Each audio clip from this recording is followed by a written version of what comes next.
I'm Mike Vardy. Meal planning is important because it prevents us from being a disappointed wreck when dinner time comes around and we have no clue what to make, or even if we have the ingredients to make the meal.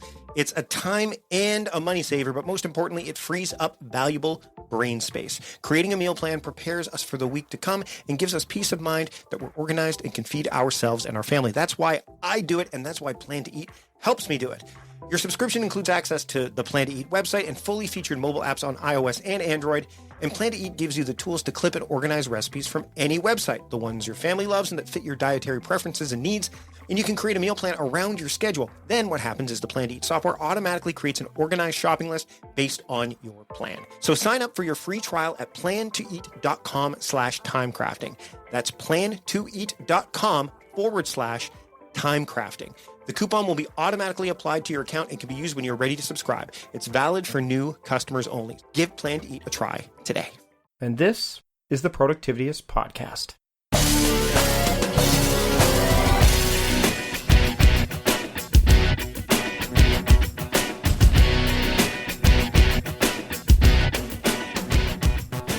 Welcome to the Productivityist Podcast. I am your host, Mike Vardy, and this week on the show, I have my friend Chris Johnson from Simplifilm. We talk about sales and some of the strategies he uses to, develop relationships and connect with people. We also talk a bit about how he keeps things moving forward, the ball, the sales, all that stuff, so that he can keep his company thriving, because that's a big, big part of it.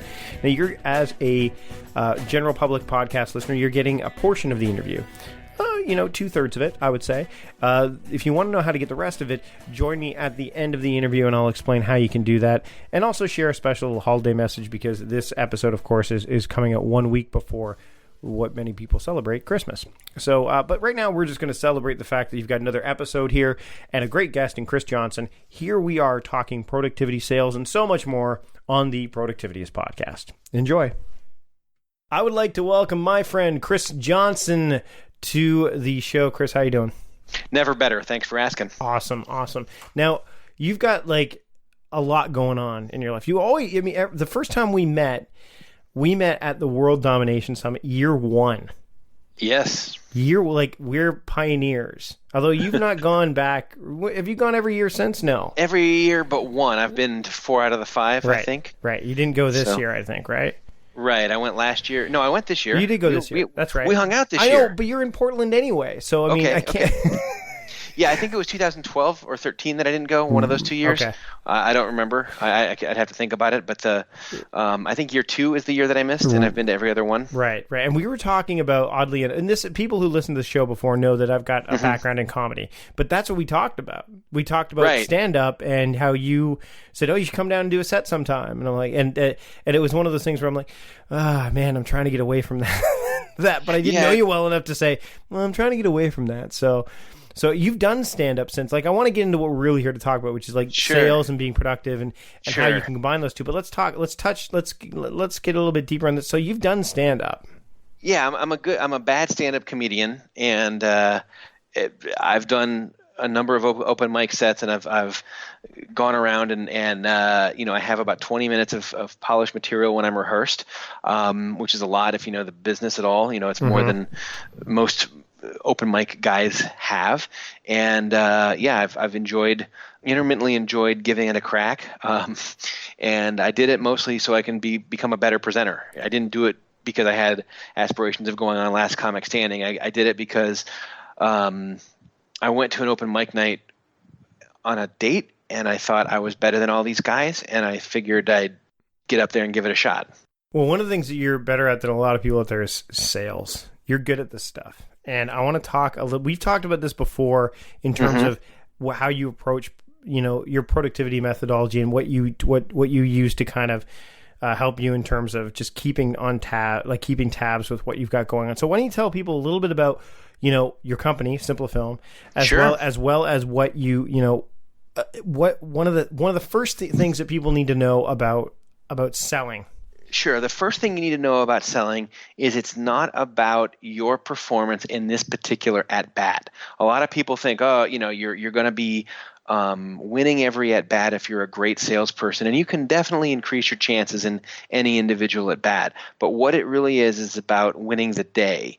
And if you have enough leads, that you're talking to people that are interested in you, and enough ability to present that you can close enough of them, that's winning the day. You don't have to be the strongest in every single area or the best closer. You have to have sort of a basic minimum viable ability in all those areas, but you just have to get proficient in every part of sales, which would be prospecting, negotiating, teaching, presenting, and closing. Those are the basic areas of sales, and winning the day means that you don't have any place where that it becomes a disaster, and you can automate some of it. You can't automate other parts of it. And I'm not a big fan. The other thing is that I'm not a giant fan of follow-up, and a lot of people in sales say that follow-up is everything. It's not. It's overrated.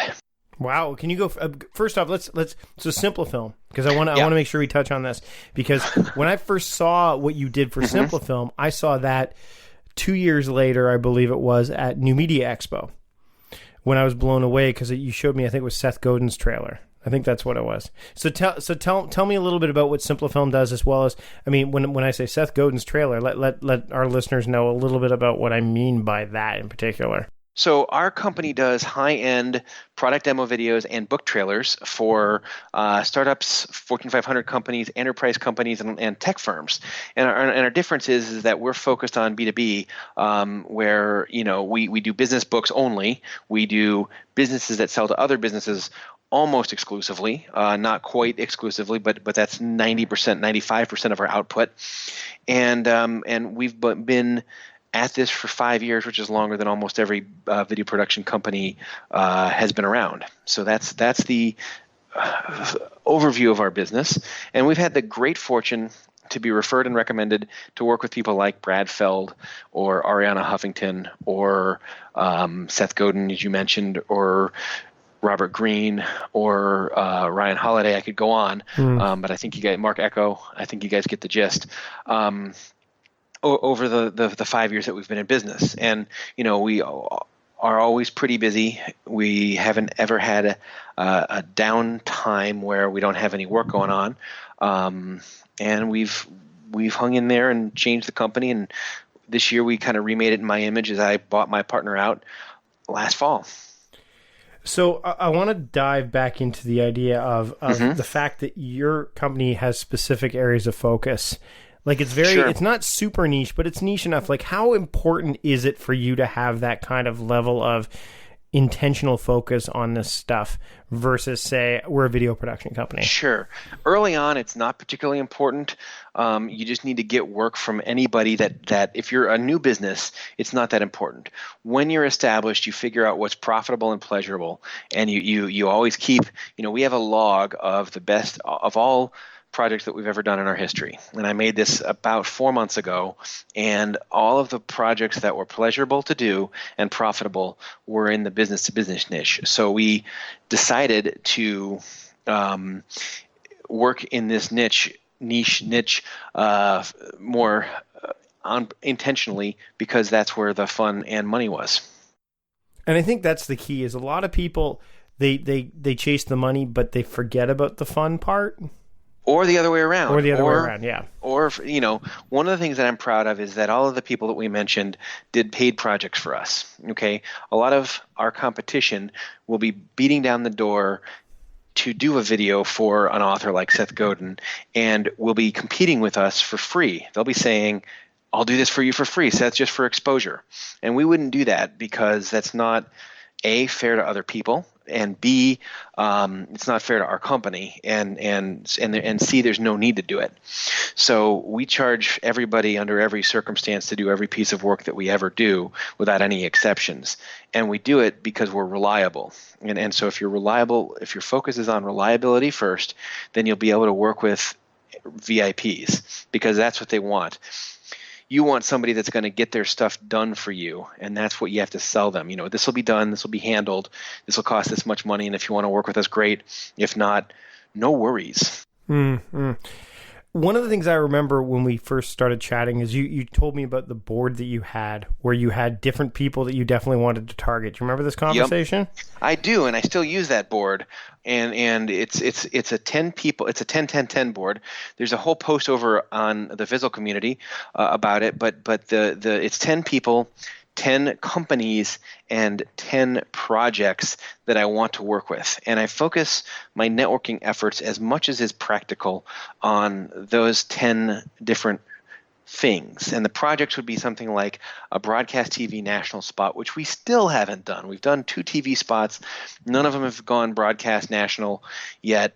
And they've been regional spots or cable spots. We've done our work's been on Golf Channel, CNBC, stuff like that, but never has it gone. It's been broadcast as part of an intro when a founder of ours has been put on a TV show, but we've never done a broadcast commercial yet. And that's one of the projects that's on my list of white whales that I'm chasing at any given time. And what that does is it helps you focus all of your efforts on the things you actually want in lieu of randomly taking business. So my networking efforts, for example, I really want to work with Ronda Rousey. Okay, she's at the top of my list, and so my networking efforts are focused on right now on finding people in her space, which is like apparel manufacturers and stuff like that are a natural mutual fit. Now our focus has changed to B2B, so it's a little more difficult than it was, but it's still something that I want to do because she's a chick that I like everything about her image, her attitude, etc. And she's one of the folks that are on my list. One of the things I admire about you is your relentlessness. And it's funny because most people say it gets, for some people that can get tiresome, right? There's something about the way you go about, carrying yourself that it's charming. How do you find? You're the only person that's ever called me charming. But I mean, how important is relentlessness to you when it comes to? Not just business, but getting what you want in life in general. Well, you have to you have to define what you want, right? So most people go about the world thinking that it's cool if they can, someday get this thing, and and that's a desire. That's the kind of the kernel of it. Then you have to deconstruct that desire. So let's say you want to work on a broadcast spot, which I do. How do you get to work on a broadcast spot? Well, usually you get to work with a major brand or and then you would say, which major brands could we work with are in our wheelhouse? Well, there's a bunch of tech brands that are in our wheelhouse. And then are these produced by agencies or not? So you have to plan an extra step. Most people stop at the desire and they put a goal there. What you have to do is plan 4 or 5 steps deep into your goal to figure out how it is to accomplish what you want.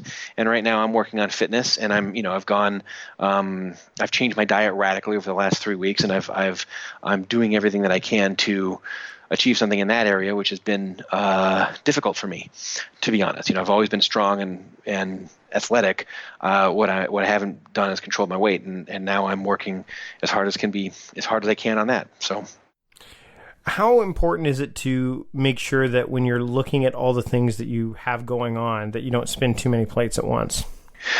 Well, here's the thing. Some of the most successful people in one area of their lives are also radically successful in other areas of their lives. There is, competence translates. If you're good at one thing, then you're more likely to be good at many other things than if you're bad at one thing. So I don't think that most people fall into the other trap where I'm only focusing on one thing. You want to have you want to focus your life so that you improve. You figure out what you want. You write it down. You want to have better comportment. You want to have better this. You want to be a better public speaker. Whatever it is, and you have to have a definition of what success is in every area, and you have to be in pursuit of that, rather than living your life haphazardly, where you'd like to maybe do this someday, but you don't know, and you'd maybe like to write a book someday, and you'd maybe like to, lift some weights sometime. Who knows? The more deliberate you are, the better your chances are, because then you can focus and exclude the true trivialities that don't ever matter. As you were talking about this, the first thing that came to mind was a post that Gary Vaynerchuk just wrote as we're recording this on Medium, or it's being shared widely on Medium, about would you rather be a specialist or a jack of all trades? Now, I don't want to spoil it for people, but he went with probably more unconventional advice. What would you say? I would say, Mike, 10 times out of 10, you want to be a jack of all trades, or it's not even a jack of all trades, man. I think it's a cliched statement, but I think that's right. I mean, people that are good in one area are good in other areas. Yeah. If somebody is good at their job, chances are they're going to be good at cleaning their room.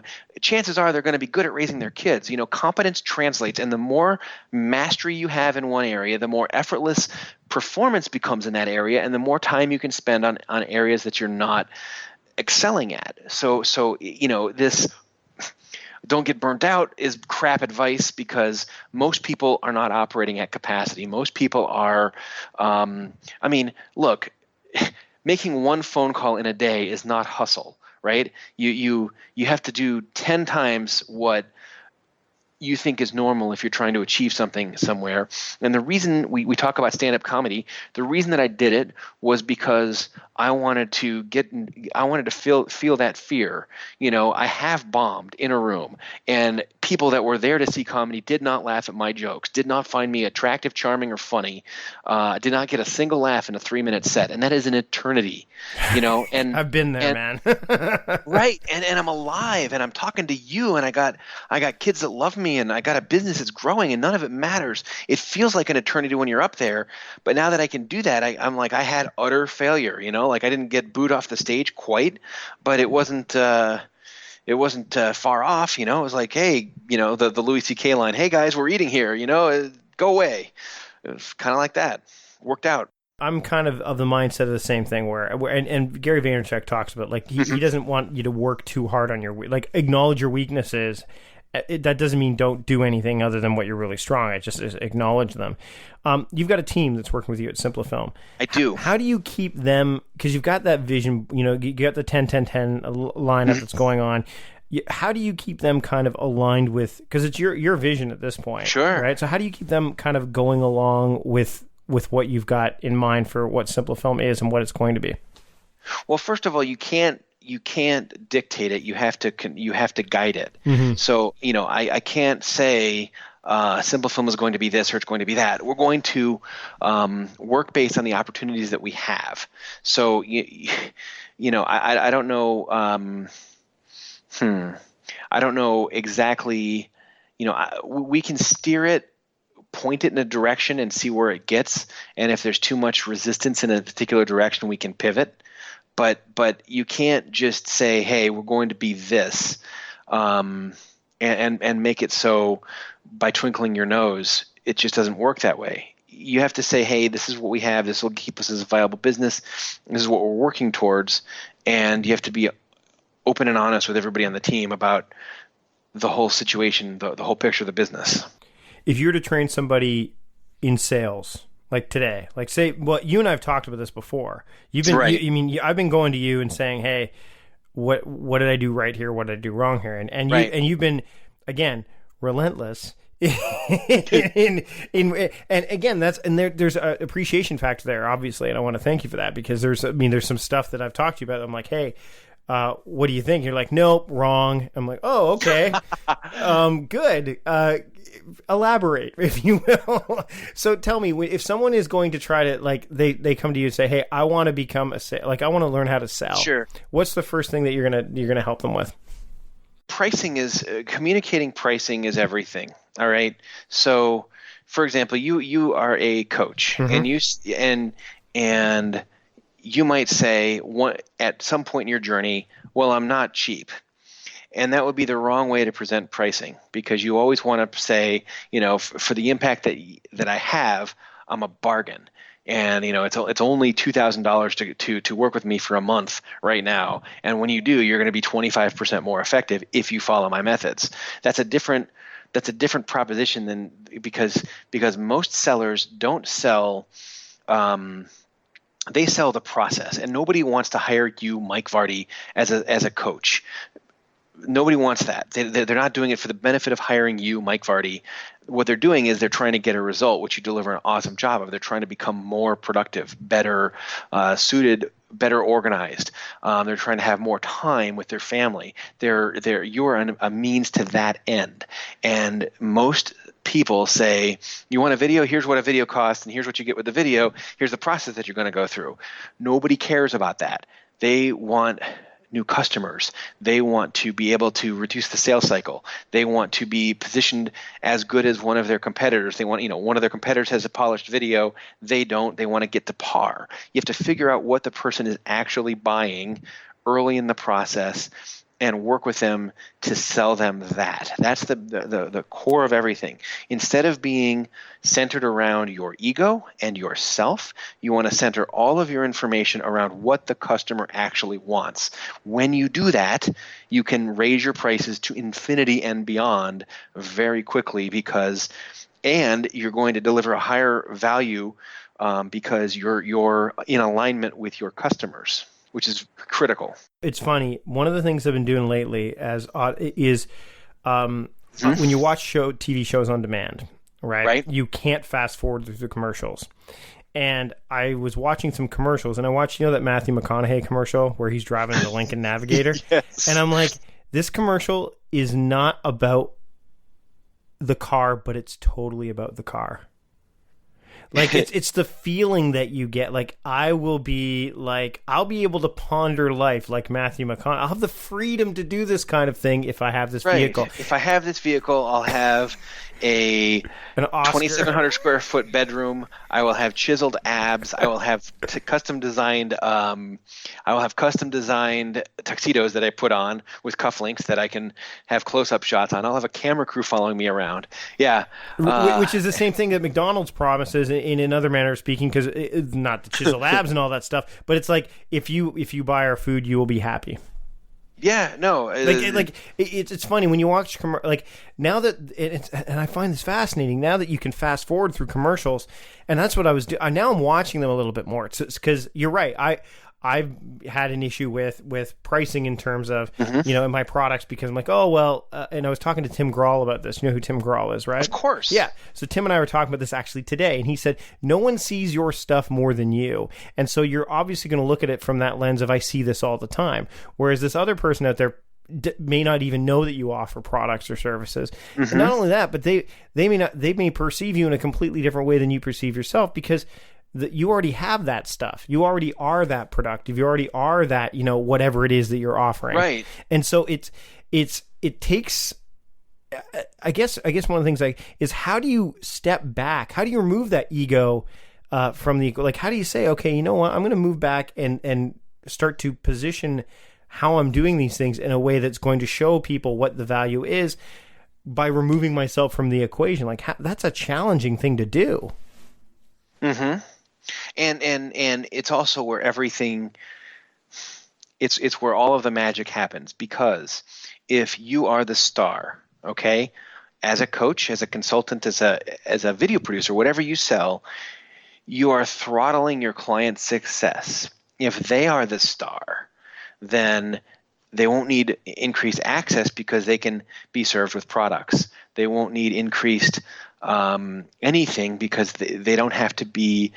They don't have to get their pound of flesh, if you will. Mm-hmm. They can, if you're centered around the client and not yourself, then your opportunities for communication are 10 times what they would be otherwise. It seems strange, but as a coach, the more you take yourself out of the equation, the more opportunity for growth you have.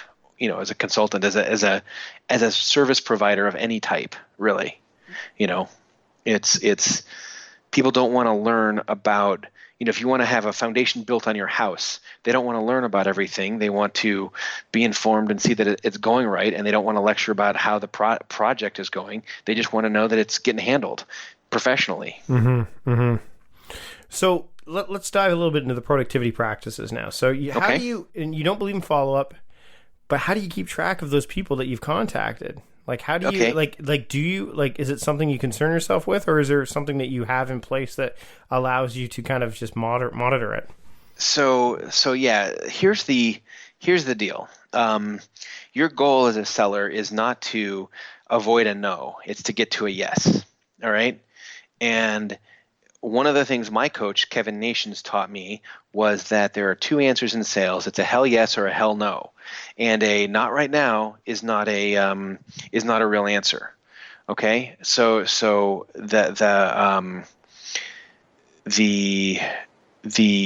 hell no. The absence of an absolute yes with a credit card number is an absolutely no. And so when you treat things like this and you take a maybe for what it actually is, a no, and replace all of your maybes with yeses, you don't have to follow up to the degree that you used to. Now, I say that follow-up is what bad salespeople do, okay? Because you're either not qualifying people well enough, so you have to chase them, or you haven't done a good job. We hear all these stories about how, on the 35th time we finally made a sale. Well, that's because you wasted your time talking to this dude 35 different times, and you would have been better off talking to somebody else twice, right? You hear the old story where the sale doesn't happen until the 6th or 7th time, and that's cool, and you can increase your win rate by 20% maybe on a year basis if you do that. But what you can really do is get better at selling them on the first call. And you do that by focusing on what they need and actually being good enough to have situational fluency to sell that back to them. Now, specifically, what do? I focus on my network, okay? Mm-hmm. And that is a garden. That is what I tend, and that produces everything. So what I have, and this is, I worked on this and I worked on naming this, and I've done this for years, is I have three groups, okay? I have the 52X group. These are people that I make sure I add value to absolutely every week. And these people are half of Simplifilm's business, which will do 7 figures this year in revenue, not profit yet, but the profit will come, we hope, next year. And these are the people that we work with on a continual basis, and we make sure that we are giving enough to them so there's a reason for them to stay connected to us. And sometimes it's asymmetric. So I have people that give me $100,000 worth of business absolutely every year, and they don't think of me as much as I think of them. And my ego is okay with that because they're giving me all this business, and it's incidental to their lives. 3 times in a year, they'll send me projects that wind up being something big. Right. And you just make sure you're adding value. And the ways you can do that are, if you don't have any money, it's still easy. You can send a good article that's relevant to their interest. You can recommend or send them a book. You can introduce them to somebody else that might buy from them. Those are 3 easy things you can do. The second group I have is the 8X group, and this is people that I make sure I talk to 8 times a year, okay? And that's every quarter, and I'll tell you how I manage this in just a second. And that's twice a quarter, about every 5 or 6 weeks. I'm in touch with these folks, also adding value using the same methods. Each group, and there'll be about 40 people in this group. The first group, there's only about 12 people in. The third group and the final group is the 2X group, and you guessed it, I'm talking to these people twice a year. These are people on the fringes of my life and on my network, and I just want to keep something warm and have a little friendly reminder. A lot of these people would be online contacts that you never met yet, and you want to, and you can have a couple hundred people, as I do. I think it's 260 right now in this group. And this group produces probably 10% to 15% of my business, but it's also a place where people can, come from if they want to get promoted into the, 50X group or the 8X group. All right, so it's 2X, 8X, or it's 50X, 8X, and 2X. And in the 50X group, I've got about 10 or 15 people at any given time. In the 8X group, 30 to 50 people at any given time. And in the the 2X group, I'll have up to 300 people, and I'll usually delete that when I don't know who they are. If I go through and don't recognize somebody's name, I'll just delete them out of my CRM. Mm-hmm. And so I'm not looking to get business out of these people. These are folks that are influencers, not these are influencers, right? Not necessarily customers. Immediate customers, right? But it might be somebody that works at an ad agency that has, a number of clients. One of the things that happens as you learn your industry, somebody approaches an ad agency about working with them, and they can't take an engagement as small as $20,000, which, for the 2 videos they want, but we can handle it. And so we get turn downs from ad agencies, and that guy might have had a turn down 5 weeks ago and doesn't remember it. And if I contact him 3 times a year or 6 times a year or 8 times a year or whatever, I'll always be around when he's got that happening. So it's a way of keeping yourself in touch and relevant at all times. Mm-hmm. Is that clear? Okay, no, it good. Makes sense. So how do you track all this? Sure. Most CRMs will do it, and the one I use right now is Close.io. I also can use Insightly for the bigger groups, and you basically get a list of people by communication date. So every day when I wake up, I know that I'm going to talk to 12 influencers. Those are people from the various lists that I have. Okay? 12 past clients, 12 people that are current hot leads, and a hot lead is somebody that's qualified and seems very likely to get something. 12 engaged leads, and then 12 ad agencies. That's the list, and it takes me about 2 hours to run through my general work through of my stuff, and I focus on my past clients more than that's who I do my follow up on, because begging a stranger to get me money is less likely to get me money than working with somebody that has paid me money in the past. Mm-hmm. Yeah. Well, Chris, let's wrap this thing up. Where can people find your work online so that they can reach out to you and become one of those high-paying, quick-paying, valuable clients that you're seeking? That I run through walls to help, right? Yes, exactly. So you can go to simplifilm.com, simplifilm.com. Okay, and you're on Twitter too, right? I am Genuine Chris on Twitter, and then you can find my personal blog, which I update infrequently, but it's cpj.io.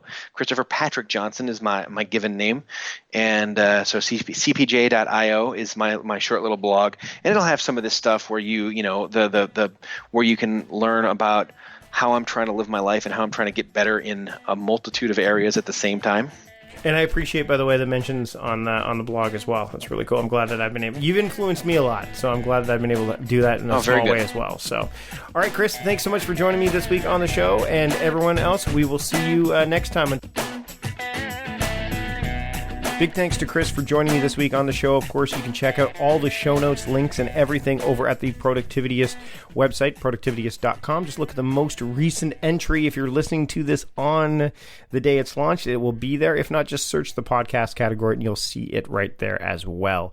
Of course, if you want to subscribe to the podcast, you can do so. There is the RSS feed available. You can do all of that right from the blog, as well as you go to we're hosting it via Simplecast, so you'll be able to see it there as well.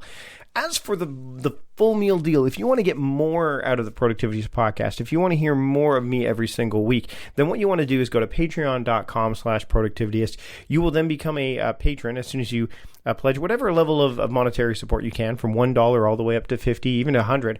And what will happen is you'll get bonus episodes every week. You'll get additional materials, a lot of perks, and the full episodes that we do every week. So you'll get all of the content, not a truncated version of the podcast. So if you want to join me there, as well as the 80 plus other people, there's not a lot, but we have a very, very tight, active group, especially in the exclusive Slack community that we're offering.